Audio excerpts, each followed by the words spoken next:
The force bound all living things together, stretching across the galaxy in an invisible web of destiny, will, and consequence. It flowed through stars and stone alike, through emperors and slaves, through hope and fear in equal measure. Yet even the force had its blind spots. There were places between realities where its touch thinned, where something foreign could slip through unnoticed, until it was far too late. Above the barren curve of an outer rim world, space tore open. No hyperspace tunnel announced the rupture. No navicomputer error, no familiar cobalt shimmer. Instead, the void itself fractured, folding inward with a thunderless violence that bent starlight and sent shock waves rippling through nearby asteroid debris. Sensors across the system spiked and died in the same instant. Then, from that wound between universes, 6 figures and a mangled mass of metal were hurled into real space like debris from a broken god. They fell. Tony Stark was conscious just long enough to register that everything was wrong. His HUD screamed warnings, physics inconsistencies, power fluctuations, unidentified radiation saturating every band his suit could measure. The stars outside his faceplate looked sharper somehow, harsher, as if the universe itself had been stripped down to something older and less forgiving. He tried to stabilize, firing repulsors that responded a half-second too late, their output skewed by an energy field he couldn't name. "Okay," Stark muttered, forcing calm through clenched teeth. "Definitely not New York." Below him, Steve Rogers tumbled end over end, shield locked to his forearm by instinct rather than thought. The vacuum didn't bother him, not yet, but the disorientation did. He twisted his body, eyes tracking his teammates with a soldier's precision even as they scattered across open space. Natasha Romanoff and Clint Barton spun together, tethered by a grappling line Clint had fired without looking. Bruce Banner was mid-transformation, green skin overtaking panic as the Hulk emerged in response to existential terror. And Thor was laughing, not in amusement, in awe. Lightning crawled across the Asgardian's armor, drawn not from storm clouds or sky, but from something deeper, something that answered him differently here. He felt it immediately, a vast, omnipresent pressure watching him back.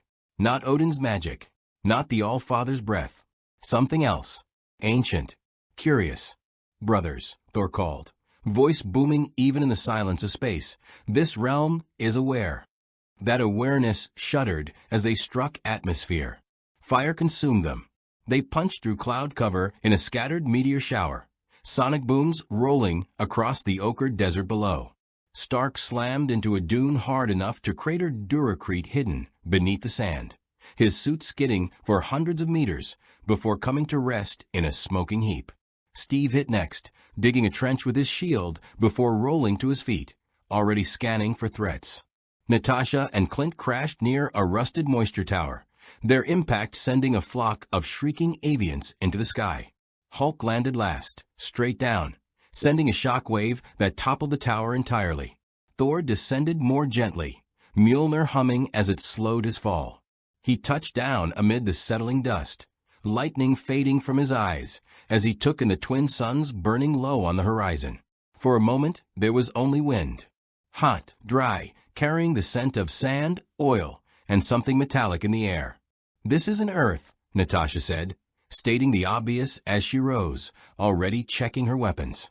"No kidding," Tony replied, his helmet retracting with a hiss as his suit struggled to self-repair. "Jarvis is gone. Friday is offline? Or no. It's like she's being drowned out. There's interference everywhere." Steve approached him. "Can you guess home?" Tony didn't look up. "Ask me again when the universe stops actively resisting my existence." Hulk snorted, a low, irritated sound. "Smash universe," he rumbled. Before Steve could respond, a new sound cut through the desert quiet, the whine of repulsor engines. Not Stark's. Cruder. Louder. A trio of speeder bikes crested a distant ridge, kicking up plumes of sand as they raced toward the crash site. Riders clad in mismatched armor slowed when they saw the devastation. The cratered dunes, the smoking metal giant, the green behemoth towering over shattered stone. Their visors tilted, uncertainty warring with greed. "Well," Clint muttered, knocking an arrow, That answers the "are we alone" question. The lead rider dismounted, blaster rifle held low, but ready. His voice crackled through a cheap vocoder. "You folks just fall out of the sky, or is that a new kind of shipwreck?" Steve stepped forward, hands open. "We're not looking for trouble." The rider laughed. "Everyone says that." Behind him, another rider whispered urgently, "Boss, I think that one's a droid." Tony raised a finger. "Ouch. Rude." The force stirred. Far above the planet, aboard an Imperial listening post that hadn't registered a hyperspace arrival, but had felt something all the same, alarms began to chime. Not technical ones. Something subtler. Officers glanced at one another, unsettled by a pressure they couldn't explain. And elsewhere, much farther away, an Inquisitor paused mid-meditation, yellow eyes snapping open as a ripple passed through the dark side of the Force like a stone dropped into still water. Something had arrived. Something that did not belong. And the galaxy, whether it knew it yet or not, would have to decide what to do with Earth's mightiest heroes. If you want to see more characters enter the Star Wars galaxy, hit that subscribe button and drop the name of a character you'd want to see in the comments below. May the Force be with you. The wind howled across the desert as the Avengers faced their first strangers in a cruel new universe, unaware that this small, tense standoff would echo all the way to the Emperor's throne. The man with the vocoder took one cautious step forward, boots sinking into the hot sand. His eyes never left the Hulk. "All right," he said slowly, blaster lifting just a few centimeters. "Nobody move. This is a restricted trade route under Imperial authority. You're going to tell me what you are, where you came from, and how much you're worth." Clint snorted. "He's friendly." Natasha shot him a look. Not helping. Steve held his ground, reading the situation the way he always did. Angles, posture, fear. These weren't soldiers. Their armor didn't match, their weapons were worn, and their confidence was the brittle kind that came from desperation rather than discipline. Smugglers. Or worse. "We don't want to fight," Steve repeated, his voice calm but firm. "We just need information. Where are we?" The rider hesitated, then laughed again. "Outer Rim. Planet doesn't matter. Nothing out here matters unless it's got water, spice, or a bounty on it." Tony's suit finally completed a partial diagnostic. Systems were functional but inefficient, power draw spiking unpredictably whenever he activated repulsors. He frowned, glancing at the sky, then at Thor. "You feel that too, right?" Tony asked quietly. "Like the universe has opinions?" Thor nodded, expression grave. "There is a great current here. It presses against my lightning, as though testing my worth." "Fantastic," Tony muttered. Judgmental space. Behind the smugglers, the second rider shifted nervously. "Boss, we should call this in. Imperial bounties gotta be huge for something like this." The word Imperial landed like a dropped blade. Steve caught it instantly. Imperial. The leader's grin widened. "Yeah, Empire. Runs the galaxy. You really crash in without knowing that." Natasha and Clint exchanged a look. Dictatorship. Galaxy-wide. That narrowed the options fast. Before Steve could ask more, the Hulk growled. "Tiny men staring," he said. "Hulk doesn't like." The ground trembled as he took a step forward. The smugglers panicked. Blasters snapped up. One fired a warning shot that scorched the sand between Hulk's feet. That was the wrong move. Hulk roared, sound rolling across the desert like thunder. He charged, covering the distance in seconds. The smugglers scattered, firing wildly. Blaster bolts splashed harmlessly against Hulk's skin, leaving smoking marks that faded almost instantly. "Banner." Steve shouted, already moving. Too late. Hulk grabbed one speeder bike and swung it like a club, smashing another rider clean off his mount. Tony launched into the air, repulsors straining as he intercepted incoming fire, deflecting bolts away from Natasha and Clint. Thor raised Mjolnir, lightning crackling, then stopped. "No," he said, eyes narrowing. "This is not a battle worthy of the storm." Instead, he hurled the hammer low. It struck the ground between the remaining smugglers and detonated in a concussive shockwave, flipping bikes and men alike without killing them. Sand rained down, Silence followed, broken only by groans. Within seconds, it was over. Steve stood amid the wreckage, breathing hard, frustration etched into his face. "We can't do that every time," he said, glancing at Hulk, who was already calming, confusion replacing rage. Natasha crouched beside one of the smugglers, pressing a boot to his chest as she disarmed him. "Then we need leverage. Fast." The leader's vocoder sputtered as he coughed. "You just signed your death warrants," he rasped. "Empire's gonna hear about this." Tony knelt beside him, faceplate retracting. "Buddy, the Empire is already hearing about us. Trust me." High above the planet, an Imperial probe droid drifted silently through orbit, its sensors screaming. It had detected no ship, no hyperspace wake, only a burst of exotic energy that didn't match any known profile. It transmitted everything. They commandeered one of the speeder bikes and followed the smugglers' rough directions to a settlement carved into the side of a canyon. Heat shimmered off rusted Durasteel buildings. Power cables hung like vines. The smell of oil, sweat, and desperation filled the air. "This place feels wrong," Clint said, scanning rooftops. Thor felt it too. The force pressed closer here, thick with fear and resignation. "The people are bound," he said quietly. "Not by chains. By dread." As they passed through the settlement, eyes followed them, wide, wary, hopeful, and afraid all at once. A child tugged her mother's sleeve, pointing at Hulk. The woman pulled her close, whispering something urgent.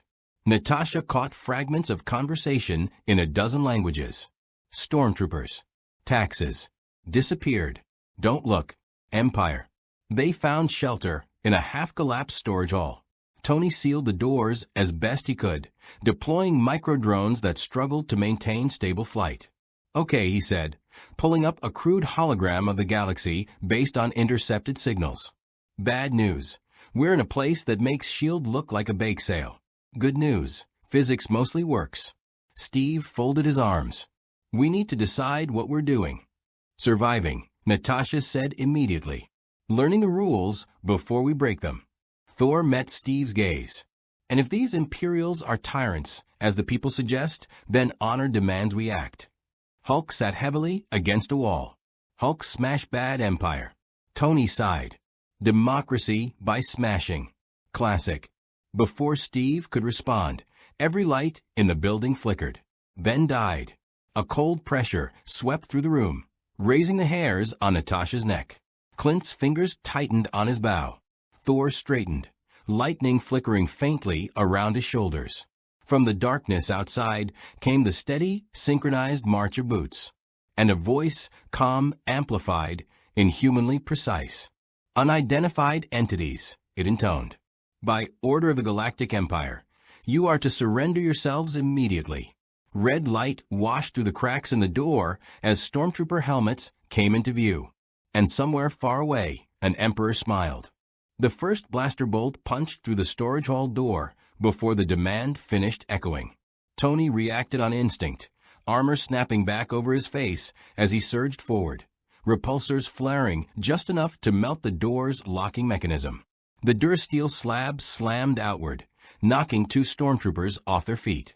Blaster fire filled the air immediately, disciplined, overlapping volleys designed to hurt targets rather than overwhelm them. "These guys train," Steve shouted, shield already up as he took the point. Red bolts slammed into vibranium and ricocheted off at wild angles, scoring walls and kicking up showers of sparks. The sound was different from anything they'd faced, lighter than plasma, sharper than ballistic fire, with a shriek that clawed at the nerves. Natasha rolled low, firing twin pistols on stun, then grimaced as the shots barely staggered the troopers. "Armor's better than it looks." "Not better than this," Clint replied, loosing an arrow that split into three mid-flight. Two troopers went down clutching sparking armor joints. The third collapsed with a stunned yelp as a shock charge detonated behind his knee. Thor stepped into the open, eyes blazing. Lightning burst from Mjolnir, arcing across the line of stormtroopers. It didn't kill them, but it tore through their formation, overloading armor systems and dropping half the squad in convulsing heaps. The force recoiled, not in pain, in confusion. At the end of the street, The stormtroopers' commander lowered his macro binoculars slowly. He wasn't afraid. He was calculating. "Inquisitor," he said into his comlink. "Confirmed. They're not Jedi, but they're not normal either." Miles above the planet, aboard an Imperial shuttle already diverting from hyperspace, the Inquisitor smiled. The Avengers pushed forward, not fleeing, but advancing, Steve's call. If they ran now, they'd be hunted blind. If they stood, they'd learn something. Hulk burst through a side wall, reappearing behind the troopers with a roar. He smashed two together, armor crumpling like foil, then hurled a third into a stack of supply crates. The rest broke formation, discipline cracking under raw terror. Tony hovered overhead, suit straining as he fired precision bursts to disable weapons rather than bodies. Every shot drained more power than it should have. His HUD flickered with warnings about energy bleed into the surrounding field. "Note to self," he muttered. "Figure out what the Force is and why it hates my batteries." Within minutes, it was over. Stormtroopers lay scattered, alive, but out of the fight. The settlement was silent again, doors sealed, people hiding. Steve lowered his shield slowly. "We can't stay." "No argument," Natasha said. "But now we've got confirmation. Empire equals bad guys with resources." Thor turned, head tilted, as if listening to something distant. "And Seekers," he said. "Something hunts us through this realm's great current." They felt it then, a pressure building, like gravity tightening its grip. The air grew cold. Dust lifted from the ground, swirling in slow, deliberate spirals. A black shuttle descended from the sky, angular and predatory. Its landing struts crushed the sand as its ramp lowered with a hydraulic hiss. From within stepped a figure clad in dark armor, face hidden behind a mask of crimson and obsidian. A double-bladed lightsaber ignited with a violent snap hiss, casting red light across the canyon walls. The Inquisitor. "You are not Jedi," he said, voice distorted and amused. "Yet the Force screams around you." Thor met his gaze, unflinching. "Then perhaps it recognizes a god." The Inquisitor laughed and attacked. He moved faster than any stormtrooper, faster than most beings Steve had ever seen. The red blades whirled, carving through stone and air alike. Steve blocked one strike with his shield. The impact sent a shock through his arm that nearly dropped him to one knee. "Not a sword," Steve grunted. "Energy blade." Tony fired a unibeam. The Inquisitor deflected it with casual precision, angling the blade so the blast sheared a tower in half behind him. "Okay," Tony said, hovering back. "That's new." Natasha and Clint flanked, working in perfect sync. Arrows and stun blasts forced the Inquisitor to split his attention, but he was smiling beneath the mask. He could feel them now, their wills, their fears, their alien strength. Then Hulk charged. The Inquisitor thrust out a hand, force slamming into Hulk like a freight train. The green giant skidded back, carving trenches in the sand, but he didn't fall. Hulk snarled and pushed forward anyway. That was when Thor stepped in. Lightning exploded outward, raw and furious. It collided with the Inquisitor's blade, flooding the Force user's senses with something utterly foreign. Divine energy unbound by Kyber or creed. The red saber sputtered as the Inquisitor screamed, hurled backward into his shuttle's hull. Silence followed. The Avengers stood ready, waiting for retaliation that didn't come. The Inquisitor staggered to his feet, breathing hard. His confidence was gone, replaced by awe and fear. "You are a threat to the Emperor," he said quietly, "and he does not tolerate variables." The shuttle's engines roared. The Inquisitor retreated, vanishing into the sky. Thor lowered Mjolnir, lightning fading. "Then your Emperor has made an enemy." Steve looked at the smoking horizon, understanding the weight of what had just happened. "No," he said. "We have." And far away, on Coruscant, Emperor Palpatine felt it all, and began to plan. The settlement did not celebrate their victory. No cheers followed the Inquisitor's retreat. No doors opened in gratitude. Instead, the Avengers felt the fear deepen, like a bruise spreading beneath the skin of the canyon city. People watched from behind cracked shutters and energy-shielded windows, eyes filled not with hope but dread. Steve noticed it first. They think we made things worse. Natasha nodded. Because we did. Empire doesn't lose assets quietly. As if summoned by her words, a distant rumble rolled across the sky. Not engines, too far away for that yet, but something heavier. Inevitable. Tony's suit finally finished compensating for the ambient interference, running at 87% efficiency. Still enough to fight. Barely enough to escape. Okay, team meeting. Right now. We just threw a rock at the biggest hornet's nest in the galaxy. Thor looked almost offended. If this empire rules through fear and slaughter, then opposing it is righteous. Righteous doesn't keep civilians alive, Steve said sharply. We don't know their response time, their reach, or how many of those red saber guys they have. More than one, Clint said. I've got a bad feeling about that. Hulk grunted. Red man weak. Hulk smash more. Tony rubbed his temple. And that big guy is exactly the problem. You smash one, 10 more show up with a planet killer. They didn't get time to argue further. A transmission cut through the settlement's emergency channel, crackling to life on every public display, and handheld comm the image stabilized into the stark emblem of the Galactic Empire. Black cog on white field. Then a human face appeared. Cold. Bureaucratic. Unimpressed. Attention residents of Outpost Car Delba, the Imperial officer said. You are harboring fugitives responsible for the assault on Imperial personnel and the attempted assassination of an Imperial Inquisitor. Attempted, Tony mouthed. You have 1 hour, the officer continued, to surrender these individuals. Failure to comply will result in immediate corrective action. The transmission ended. A low murmur rippled through the canyon. Doors slammed. Power generators spooled up as people prepared to flee or hide. Steve's jaw tightened. They're going to punish everyone. Natasha was already moving. Then we leave. Now, draw the fire away from the settlement. Thor looked torn in a way gods rarely were. Cowardice is not retreat. Protecting civilians isn't cowardice, Steve shot back. It's the whole point. For a moment, the team fractured, not physically, but philosophically. They'd fought aliens, tyrants, gods. But this wasn't a single battlefield. This was a system designed to crush resistance through collateral suffering. Tony broke the silence. We need transport. Something that can get us off-world before the Empire glassifies this place. As if the galaxy enjoyed cruel timing, a familiar, oily voice drifted from the shadows behind them. Transport can be arranged, it said. For the right price. They turned as one. The speaker emerged from behind a stack of scrap crates, a Deveronian with red skin, curling horns, and a smile that had never known honesty. 2 armed guards flanked him, weapons trained but not trembling. Name's Varco, he said. Black Sun affiliate. You caused trouble. That's valuable. Natasha's eyes narrowed. We're not for sale. Varco chuckled. Everyone is. You just haven't learned the local currency yet. Tony crossed his arms. Let me guess. Credits. Or our heads.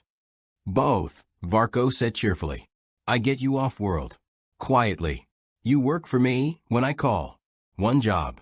Maybe 2. Steve didn't like it. Clint didn't like it. Thor really didn't like it. But the clock was ticking. What kind of job? Steve asked. Varco's smile thinned. There's an Imperial supply convoy running weapons through the sector. You help me hit it, I help you disappear. Thor scoffed. You would have us steal arms while innocents suffer? Those arms are meant for crushing more innocents, Varco replied smoothly. Think of it as redistribution. Tony met Steve's eyes. This was it. Their first real choice in this galaxy. Not good versus evil, but bad versus worse. Outside the canyon, the sky darkened. Imperial Star Destroyers had entered orbit. Steve exhaled slowly. We take the deal. On our terms. Varco bowed slightly. Welcome to the galaxy, Avengers.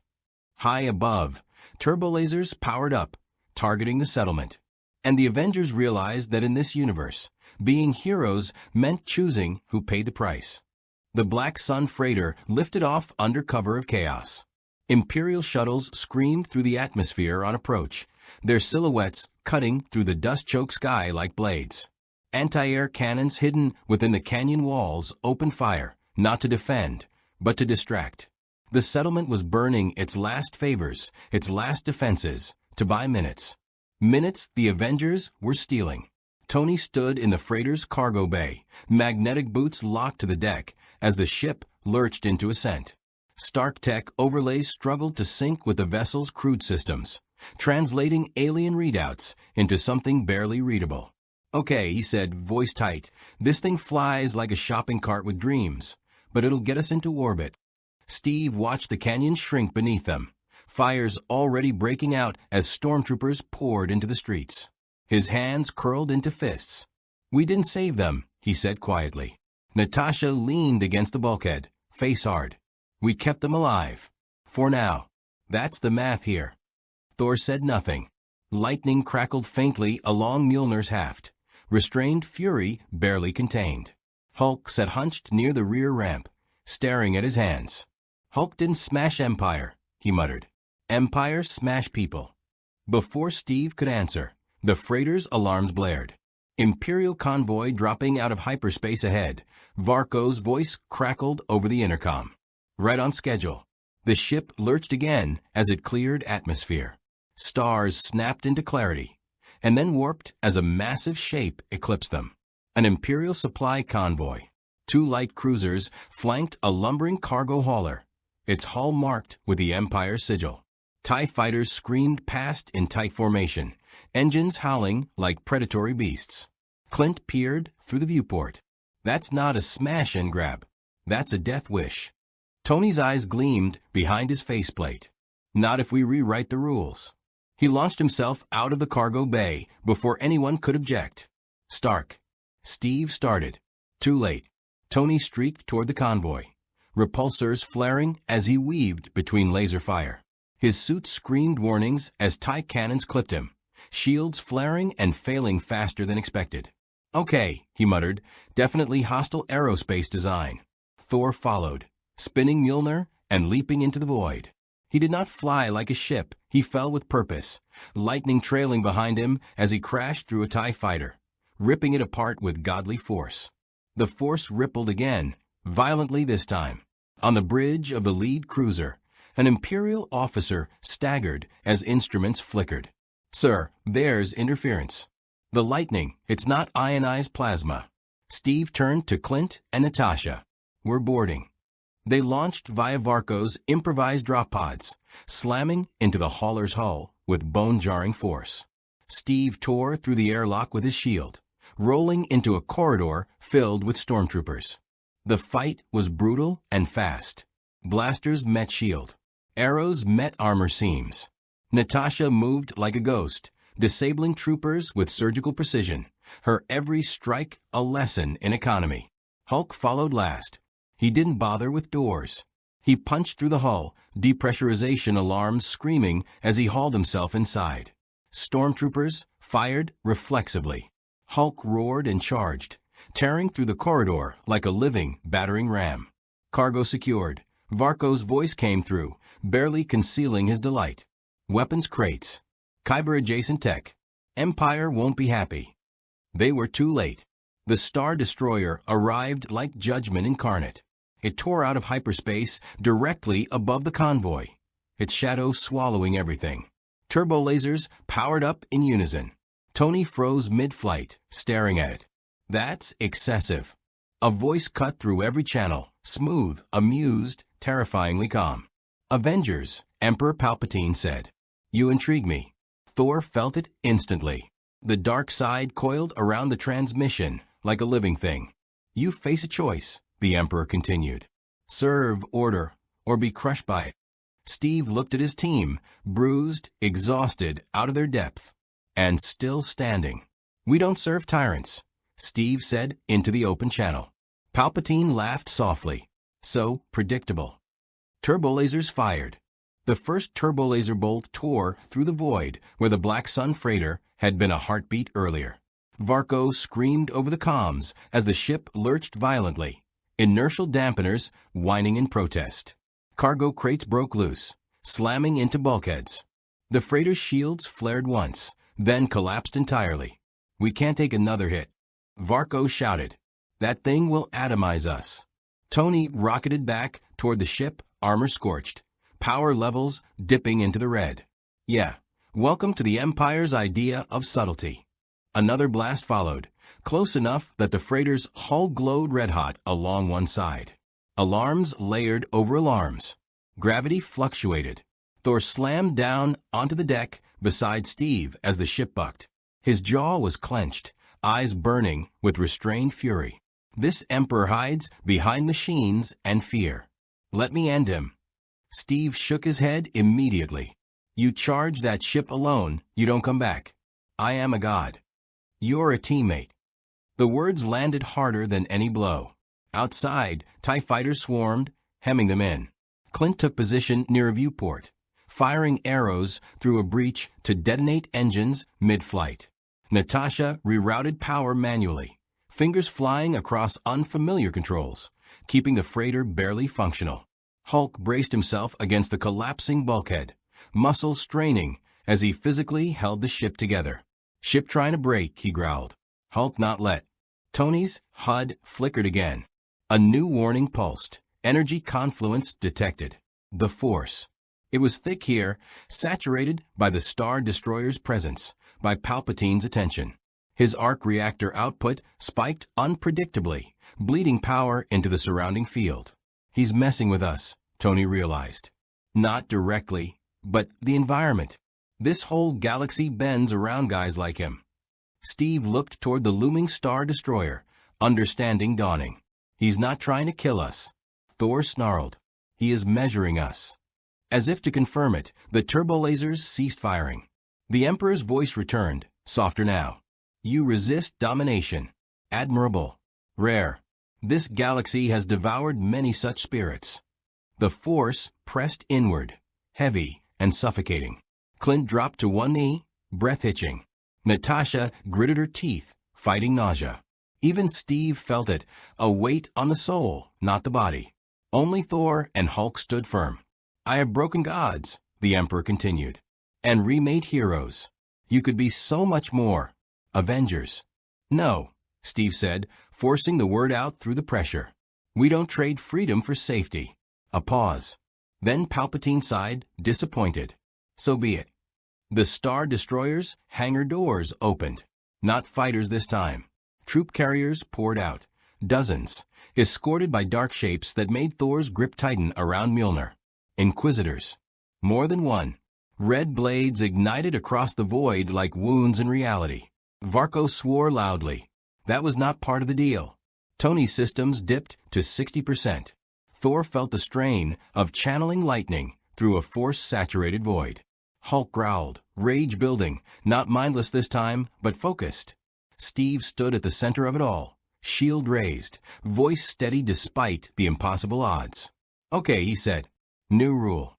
We don't win this by fighting their way." Natasha looked at him. "Then how?" Steve met Tony's gaze. "We stop playing their game." Tony's mind raced, and then it clicked. "Thor," Tony said quickly, "that lightning of yours. When it hit the red saber guy, before. It disrupted his weapon," Thor finished. "And the force around him." Tony smiled grimly. "What if we scale that up?" The freighter shuddered again as another near-miss rocked them. Steve nodded. "We make a statement. Then we disappear." Thor stepped toward the open ramp, lightning already building, drawn not from storm or sky, but from his own will, and something deeper he was learning to push against. "For Midgard," he said softly, "and for this galaxy." He hurled Mjolnir, not at the Empire, at the space between them. Lightning exploded outward in a blinding, God-forged pulse. Tony amplified it, dumping everything his arc reactor had into the surge. The force screamed as the energies collided, destabilizing space itself. The Inquisitors reeled. TIE fighters spiraled out of control. Even the Star Destroyers' shields flickered. For one impossible moment, the Avengers had bent the galaxy around them. "Jump!" Steve shouted. The freighter tore into hyperspace, vanishing into blue-white oblivion. Silence followed. On the bridge of the Star Destroyer, Emperor Palpatine leaned back in his throne, fingers steepled, eyes alight with fascination rather than anger. "Excellent," he murmured. "They will not be so easy to break." The Avengers had survived, but they had just declared themselves something far more dangerous than rebels. They had become a problem the Force itself could not ignore. Hyperspace spat them out like a wound sealing shut. Stars snapped back into existence, unfamiliar constellations burning cold and distant. The Black Sun freighter drifted for several long seconds, engines coughing, power fluctuating wildly before stabilizing just enough to avoid tearing itself apart. No one spoke. Tony finally broke the silence with a sharp exhale. "Okay, official diagnosis. That was the worst cosmic road trip I've ever taken." Natasha slumped into a crash seat, rolling her shoulders. "You overloaded half your suit to pull that off." "Worth it," Tony replied. "Mostly."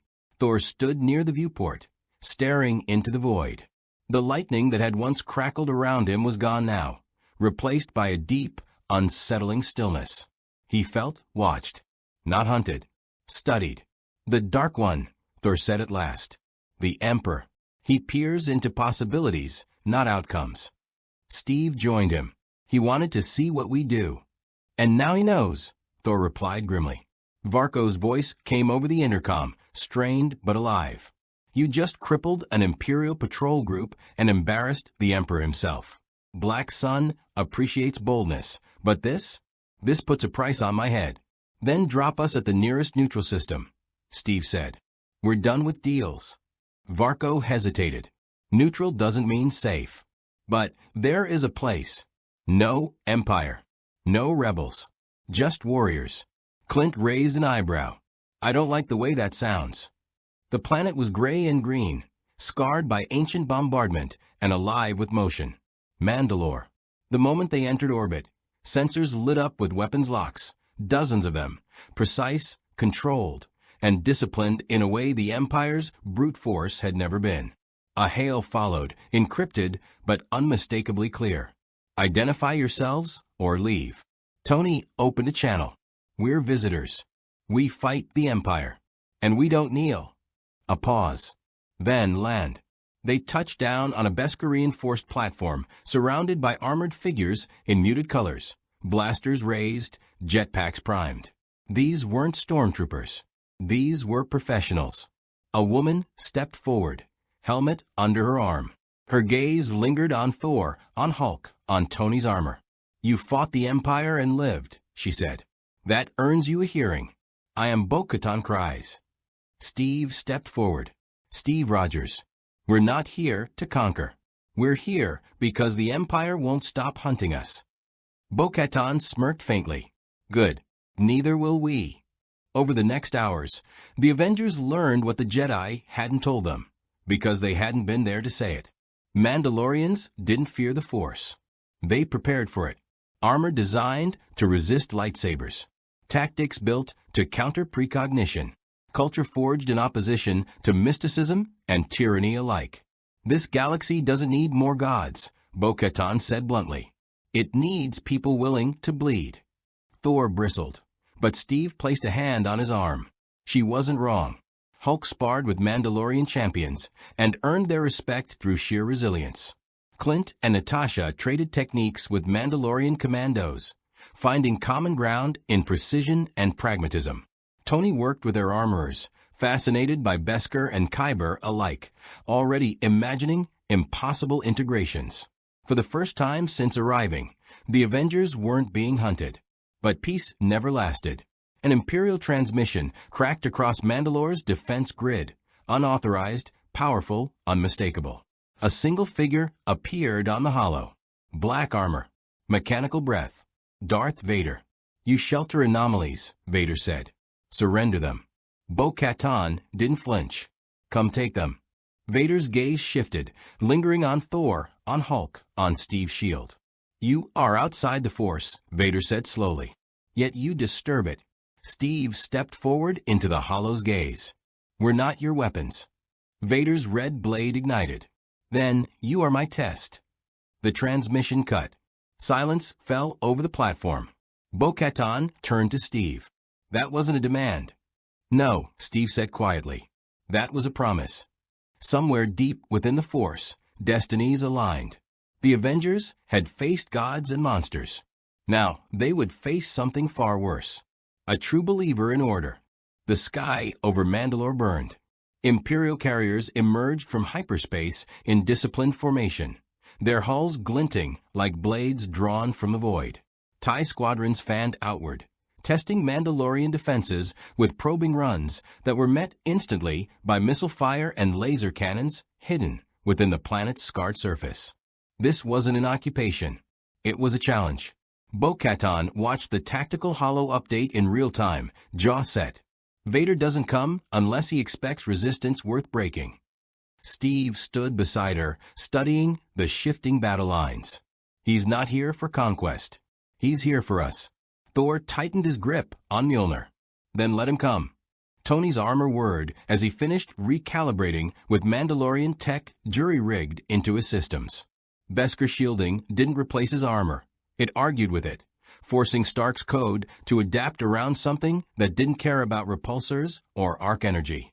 Okay, Tony said, flexing his gauntlet as power levels stabilized at 92%. Good news. I can take a lightsaber hit without becoming modern art. Bad news. I really don't want to test how many. Clint and Natasha took position along a ridge overlooking the primary landing zone. He's going to land alone, Clint said, eyes narrowed. That's his style. Natasha nodded. Because he wants this personal. The Force shifted. Even those without sensitivity felt it, a pressure drop in reality itself. The battlefield hushed as a single black shuttle pierced the atmosphere, descending unopposed through fire and smoke. It landed with brutal certainty, ramp lowering to reveal a tall, armored silhouette framed by steam and red light. Darth Vader stepped onto Mandalore. The ground seemed to bow beneath him. Thor felt it like a challenge hurled directly at his soul. Hulk growled, muscles bulging as instinct screamed enemy. Steve raised his shield, calm settling over him like armor of its own. Vader ignited his lightsaber. Avengers, he said, voice mechanical and absolute. You will be studied. He moved. The fight was unlike anything the galaxy, or the Avengers, had ever seen. Vader advanced with terrifying efficiency, blade a red arc of death. Thor met him head-on, lightning colliding with lightsaber in a blinding clash that sent shockwaves rippling across the landing field. Sparks flew, not just from metal, but from the Force itself straining under incompatible powers. Hulk charged from the side, fists like meteors. Vader extended a hand and stopped him mid-stride, suspending the green giant in the air through sheer will. Hulk roared and pulled back. The Force buckled as Hulk tore free, slamming into Vader with enough force to crack Besker, plating beneath the Dark Lord's boots. Vader slid, but did not fall. Impressive, Vader said. Steve closed the distance, shield snapping up to deflect a killing blow meant for Thor. The impact sent vibrations screaming up his arm, but he held. Always held. You don't get to decide who's studied, Steve said, voice steady. Not anymore. Vader's mask tilted. You resist domination. That makes you dangerous. Natasha and Clint struck then, distraction, precision, timing perfect. Explosive arrows and stun charges detonated around Vader, forcing him to divert attention, to react rather than dictate. Tony came down from above like a comet, uni-beam firing point blank. Vader crossed his blade, deflecting most of it, but the amplified energy surge still drove him to one knee. For the first time, Mandalorian warriors saw the Dark Lord stagger. A murmur rippled through the battlefield. Vader rose slowly, damaged armor hissing. His presence deepened, dark side coiling tighter. Enough. The Force exploded outward, throwing everyone back. Steve skidded across stone. Thor dug Mjolnir into the ground to anchor himself. Hulk was hurled into a cliff face hard enough to crater it. Vader stood alone at the center. This galaxy does not need heroes, he said. It needs order. Steve forced himself up. Order without freedom is just another word for fear. Vader regarded him in silence, then deactivated his lightsaber. This conflict is premature, he said at last. "You are not yet understood." The shuttle engines ignited behind him. "I will return." Vader boarded without another word, the ramp sealing as the shuttle lifted away under covering fire. The Imperial fleet began a measured withdrawal, not routed, but wary. The battlefield fell quiet. Bo-Katan exhaled slowly. "You made him retreat." Steve shook his head. "No. We made him reconsider." Tony looked toward the stars, where the Emperor waited. Which might be worse. The Avengers had won the battle, but they had just confirmed what Palpatine already suspected. They were not soldiers. They were a destabilizing force, and the galaxy would never stop trying to define or destroy them. The calm after Vader's departure was brief, almost illusory. Mandalore's gray skies were still streaked with smoke from the skirmish, and yet a new tension had settled, heavier than any battle could have produced. The Empire's retreat wasn't mercy. It was a recalibration. Every Imperial sensor and fleet monitoring station now knew the presence of anomalous agents capable of resisting even their most feared enforcer. And that meant the Emperor himself had taken note. Steve stood atop the ridge, shield resting against his shoulder, eyes scanning the horizon. The Mandalorians had withdrawn to defensive positions, leaving the freighter in relative safety. But Steve knew the reprieve was temporary. Palpatine did not overlook variables, and the Avengers were now variables of the highest order. "Your concern is valid," Bo-Katan said beside him, armor gleaming faintly in the dim light. "The Empire will not forget this. They will strike where we least expect it." Her voice was calm, but there was steel beneath it, the resolve of a warrior who had faced annihilation countless times. Thor leaned forward, lightning faintly arcing over Mjolnir, though restrained. "Then we strike first. Let them feel the storm that approaches." Steve shook his head. "We don't know their reach yet. Palpatine isn't Vader. He doesn't just send soldiers, he sends nightmares. And if we misstep," his voice trailed off, the weight of responsibility pressing down on him. The responsibility wasn't just for the Avengers themselves. It was for every innocent who might be caught in the crossfire. Natasha, perched on a nearby ledge with her tactical visor scanning the horizon, spoke quietly. "We've made waves. Now we ride them. No more hiding." Tony's armor hissed as he hovered a few feet off the ground. "I've already started analyzing Imperial fleet movement patterns. Their command structure isn't just hierarchical, it's predictive. Everything funnels back to one point, Coruscant. One guy pulls the strings, the rest dance. And trust me, he's already calculating how to trap us." Steve exhaled. "Then we plan our trap first." Hulk grunted. "Hulk smash traps." "Not exactly," Steve said, forcing a smile. "But we're going to need all of you firing together. Brains, brawn, and a little godly thunder." Thor's smile was grim. "Then let us prepare. I grow weary of waiting." They spent the following hours in intense preparation.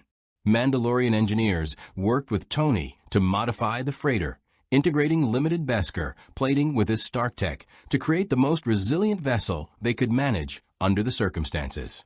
Clint and Natasha coordinated tactical maps with Bo-Katan's officers, identifying potential weak points in the Imperial Patrol network. Hulk trained alongside Mandalorian heavy hitters, not in mock combat, but in endurance drills, building on his raw strength to adapt to the unpredictable environments of this galaxy. Thor meditated, focusing lightning into precise channels, learning how the Force interacted with energy in this universe. The ambient pressure, the subtle pull of midichlorians, the invisible currents, it was all foreign. Yet he bent it to his will. Steve watched him, admiring Thor's adaptability, but knowing that even a god's resolve had limits.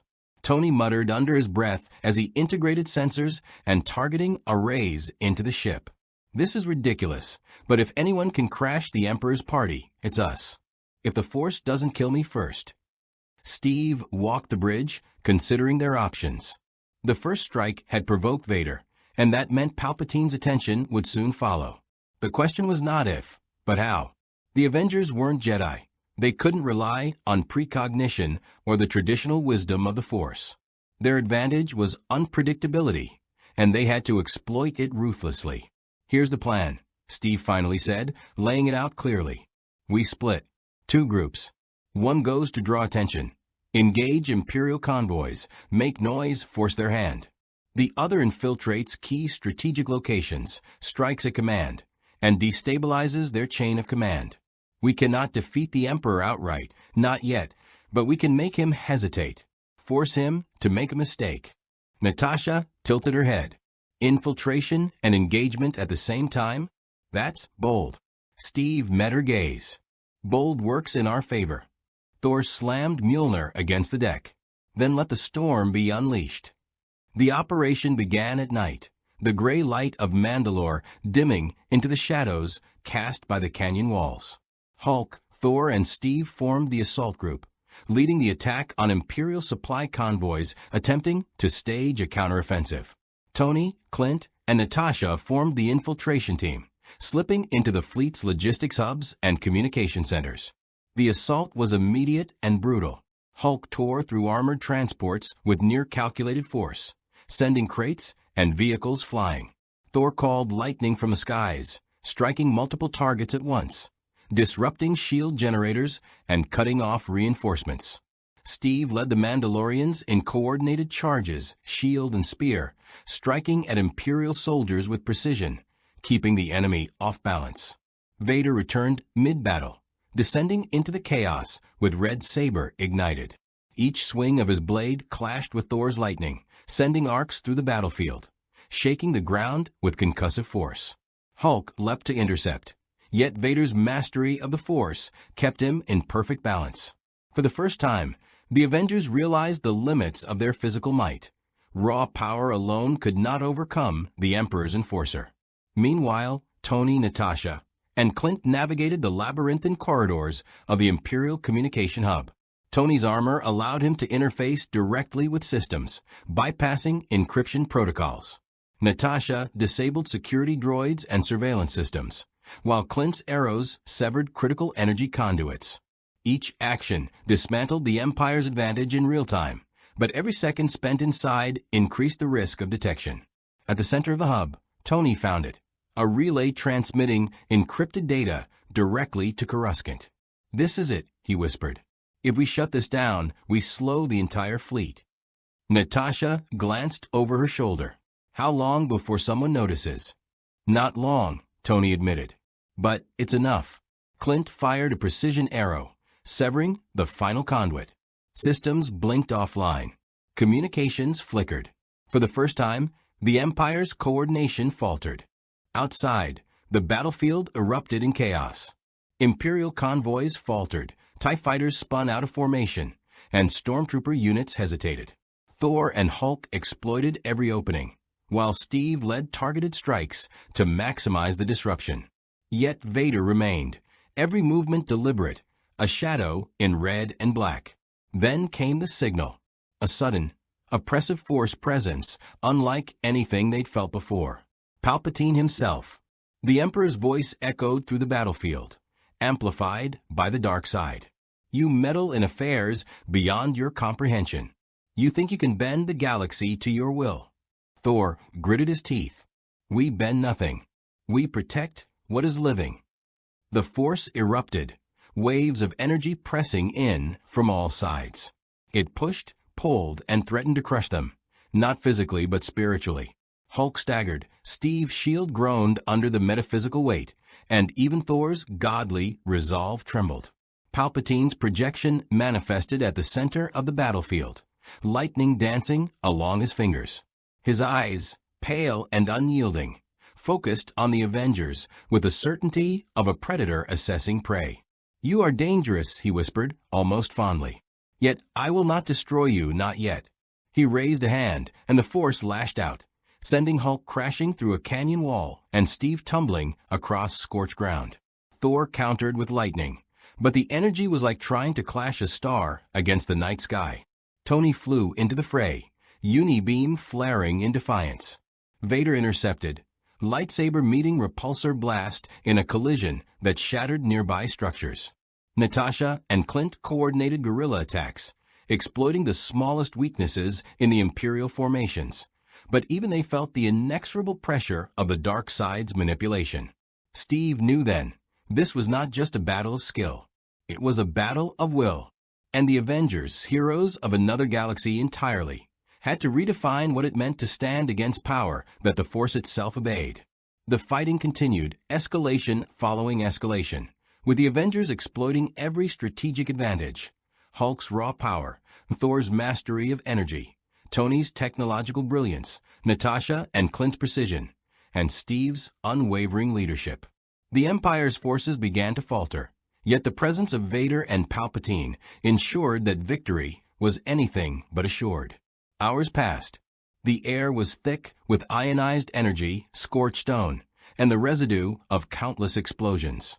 The Avengers had achieved tactical victories, but at immense personal cost. Injuries, exhaustion, and the psychological weight of facing an enemy who could see the threads of destiny itself. Finally, with a coordinated strike combining Mandalorian support, Hulk's unstoppable force, Thor's storm, and Tony's technological overload, the Central Imperial Command node was disrupted. Palpatine's projection faltered, his lightning stuttering. His force control weakened temporarily.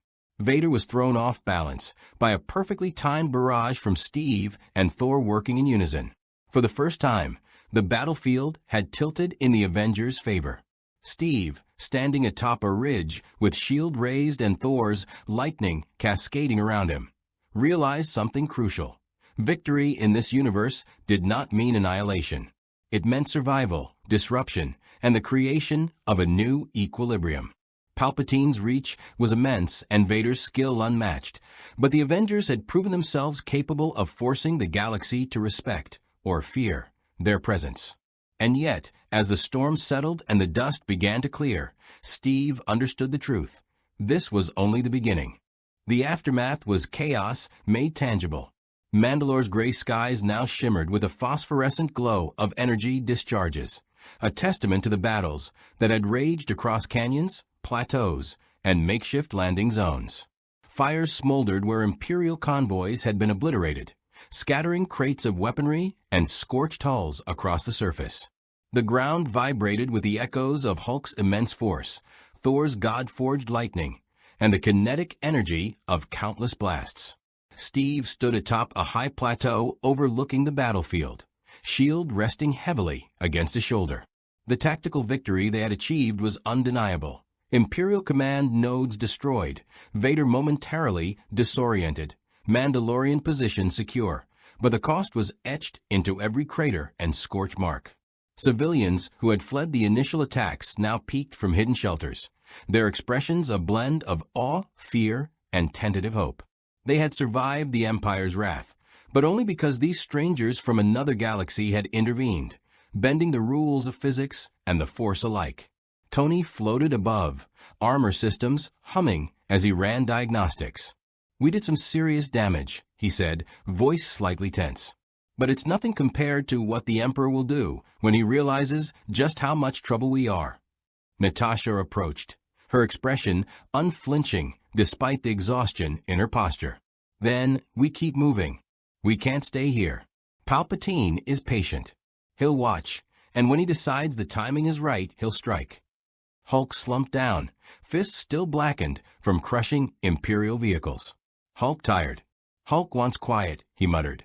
But even he cast wary glances toward the stars, aware that no galaxy was ever truly quiet with the dark side involved. Thor, his armor scorched, but his resolve unbroken, approached Steve. "Rogers, we have faced gods and monsters. Yet this Emperor surpasses both. His power binds the galaxy like threads in a tapestry. If we are to strike again, we must be more than mere Avengers. We must become a force that bends not just steel and lightning, but destiny itself." Steve nodded. "Then we train. We learn. We adapt. This isn't a war we can win by brute force alone. Palpatine and Vader have centuries of experience, but they've never faced us." The freighter, now retrofitted with Mandalorian enhancements, stood ready. Its hull bore the scars of earlier skirmishes, yet it remained a symbol of resilience, a vessel capable of ferrying them across the stars, from one battlefield to another, into the heart of Imperial territory if necessary. Where to next? Clint asked, surveying the terrain with sharp eyes. We can't just pick random systems. We need intel allies somewhere to regroup. Bo-Katan, her armor reflecting the dim light, stepped forward. There are remnants scattered across the outer rim. Systems loyal to no one, isolated enclaves, mercenary groups, and even exiled Jedi who survived the purge. We can reach them, build networks, and strike where the Empire expects least. Natasha's lips pressed into a thin line. A guerrilla war. Exactly, Bo-Katan replied. Swift, precise, and always moving. The Empire fights on fixed doctrines. We fight on instinct, strategy, and innovation. You Avengers are anomalies they cannot predict. Steve surveyed his team. Each member bore physical and emotional scars, yet their eyes reflected determination. The Avengers were far from invincible, but they had demonstrated something far more valuable: adaptability, teamwork, and the courage to face a universe built to crush dissent. Thor's gaze drifted upward.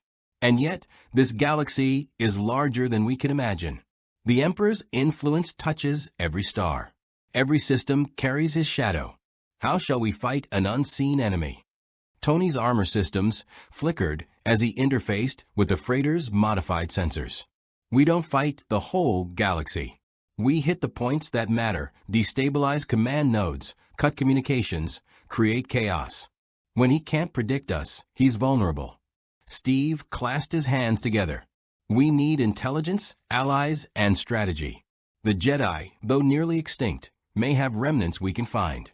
Rebels in the core worlds, Mandalorian clans, beyond Kry's influence, even mercenary and criminal networks. We need a coalition. Natasha arched an eyebrow. Coalition of misfits and outlaws. Sounds familiar. Exactly, Steve said. It's what works in our favor. The Empire relies on structure, predictability, and fear. We are none of those things. Hulk's rumbling voice carried over the wind. Hulk help. Smash when need. Steve smiled faintly. We'll find a right time for that.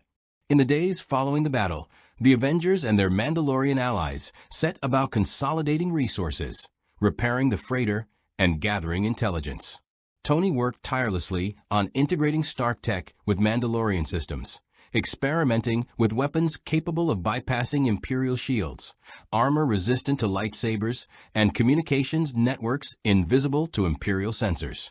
Clint and Natasha trained Mandalorian sharpshooters and operatives in precision tactics, blending Earthborn techniques with local methods to create an unpredictable fighting force. Thor continued to study the Force's interaction with his own power, learning to bend lightning with subtlety rather than brute strength, while Hulk trained in endurance and controlled strength, learning restraint to maximize impact without destroying allies or structures.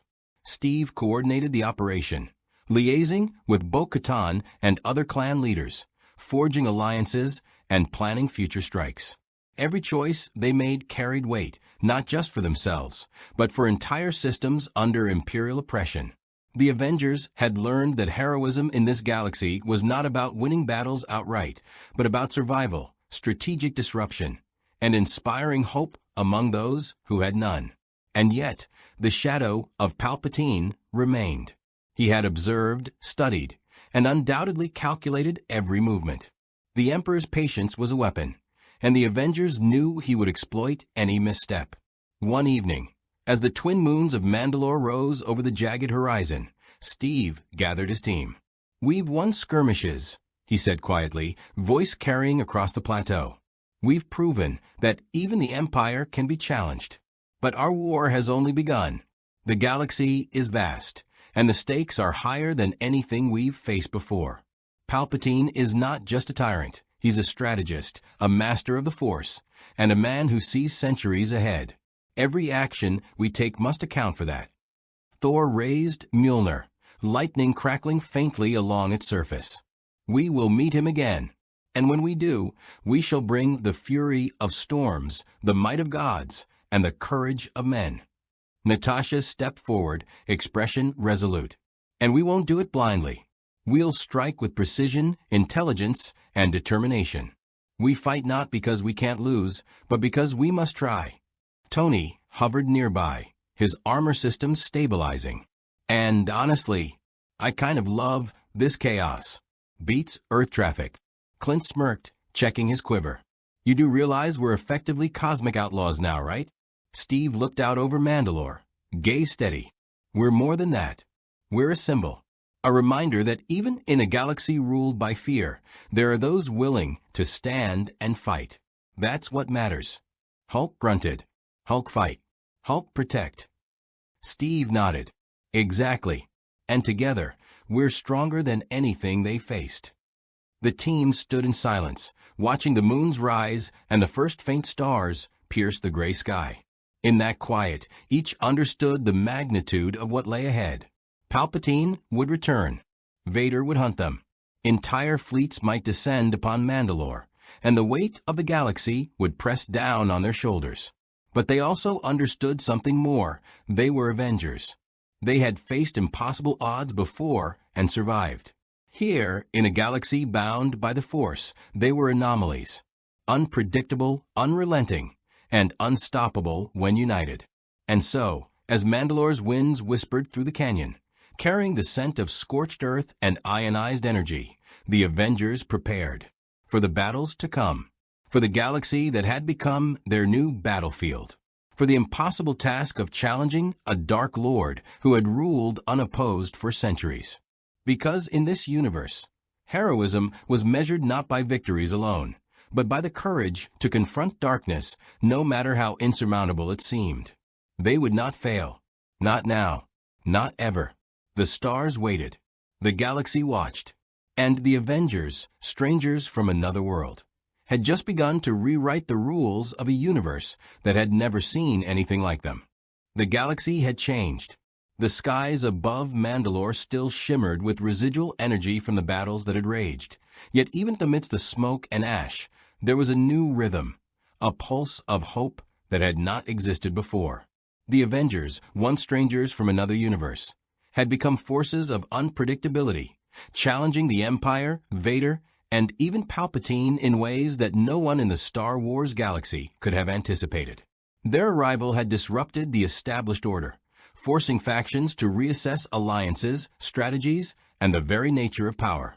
In the core worlds, whispers spread of these strange, powerful beings who defied even the dark side. Systems long oppressed by imperial rule began to stir, emboldened by tales of heroes who refused to bow. Mandalorian clans, once fractured by politics and vendettas, now found common cause with outsiders, integrating Earthborn tactics and interstellar strategy into their centuries-old warrior traditions. Even surviving Jedi, cautious and secretive after decades of persecution, could not ignore the presence of these anomalies. Some reached out discreetly, seeking collaboration, while others observed from the shadows, uncertain whether the Avengers were a new form of hope or a wild card whose influence might prove catastrophic in time. For the Avengers themselves, the cost of their interventions was evident. Hulk bore new scars, a testament not just to brute force, but to the mental discipline required to survive the Empire's overwhelming might. Thor's understanding of the Force had deepened, revealing both its subtle interplay with his own godly powers and the limitations even he must respect. Tony had learned to reconcile his technology with the mystical currents of this galaxy, crafting weapons and shields that could operate in tandem with Force-influenced energy fields. Natasha and Clint had adapted Earthborn precision to the context of alien warfare, blending stealth, subterfuge, and tactical acumen in ways that challenged even the most disciplined Mandalorian units. Steve, as always, remained the steady hand, guiding the team through moral complexity, strategic planning, and the immense weight of responsibility that came with being both outsider and protector in a galaxy that did not yet know him. Their confrontation with Vader had underscored the harsh reality of this universe. Power in the Star Wars galaxy was not merely a question of strength or skill, but also of perception, fear, and dominance of the Force. The Emperor's reach was vast, and his patience infinite. Every move by the Avengers was scrutinized, every victory a temporary aberration in a universe long accustomed to oppression. Yet in the face of this, The Avengers demonstrated that unpredictability could be a weapon as effective as lightsabers, turbolasers, or even the dark side itself. They had carved space for resistance, proving that even beings unconnected to the Force could influence outcomes on a galactic scale. Strategically, the Avengers' impact rippled beyond immediate skirmishes. The Empire had been forced to rethink its deployments, and Palpatine's calculations now included possibilities that did not exist before. Systems that were once considered stable under Imperial control now hesitated, questioning whether compliance was the safest path. Mandalorian clans, inspired by the Avengers' victories, began forming coalitions with hidden rebel cells, creating a network capable of challenging Imperial authority without drawing the full wrath of the Empire prematurely. Meanwhile, neutral systems, previously passive observers, now considered taking sides, realizing that the galaxy's balance of power had shifted, however subtly. On a personal level, the Avengers had evolved in ways that mirrored the galaxy's transformation. Hulk's relationship with restraint and controlled power deepened, learning that raw strength alone could not ensure survival or victory. Thor's understanding of mortal fragility alongside divine force expanded his perception of heroism, while Tony's fusion of technology with alien mysticism forced him to confront the limits of rationality and invention. Natasha and Clint's adaptability highlighted the importance of strategy, timing, and observation, proving that even in a galaxy ruled by epic powers, human skill remained invaluable. And Steve Rogers, as the moral and tactical compass, realized that leadership in this universe required balancing moral clarity with pragmatic action, a lesson the Avengers had already begun to apply with devastating efficacy. Yet for all their successes, the future remained uncertain. Palpatine would not yield easily, and Vader's relentless pursuit promised that the Avengers' victories were temporary, if not strategically reinforced. The galaxy's political landscape, fractured and volatile, meant that every action carried consequences not just for the Avengers, but for countless beings who had no say in the conflict. The delicate balance of hope and chaos they now represented would require careful stewardship, or the unintended consequence of widespread suffering could undo even their noblest intentions. Ultimately, the Avengers' presence in the Star Wars galaxy was more than a series of battles or tactical victories. It was a statement, a declaration that even in a universe governed by centuries of Force-guided tradition and tyrannical control, the unexpected could occur. Heroes from beyond the stars had arrived, wielding powers alien to the galaxy, yet capable of complementing and even challenging its foundational forces. They embodied agency, choice, and the moral complexity of resisting tyranny without succumbing to reckless heroism.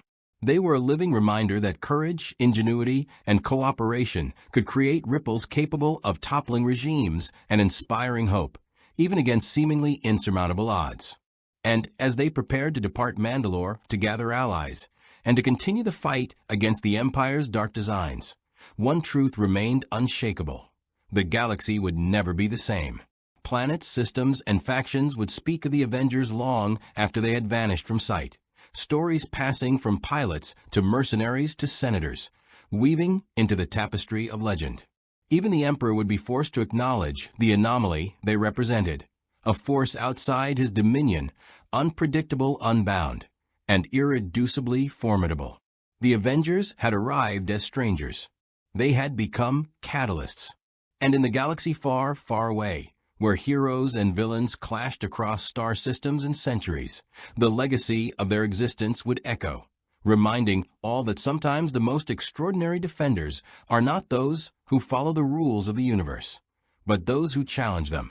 The stars shimmered over Mandalore as the freighter ascended, carrying a team of heroes who were no longer just from another world. They were now part of the galaxy's unfolding story. Their journey was far from over, yet every lesson learned, every battle fought, and every alliance forged had prepared them to face the darkness ahead. For in a galaxy dominated by the Emperor's will and the inexorable Force, they had discovered something more powerful than any weapon: the capacity to change fate itself. And as the stars blurred into hyperspace, carrying the Avengers onward to confront new challenges, one certainty endured: they were no longer merely visitors. They were legend in motion.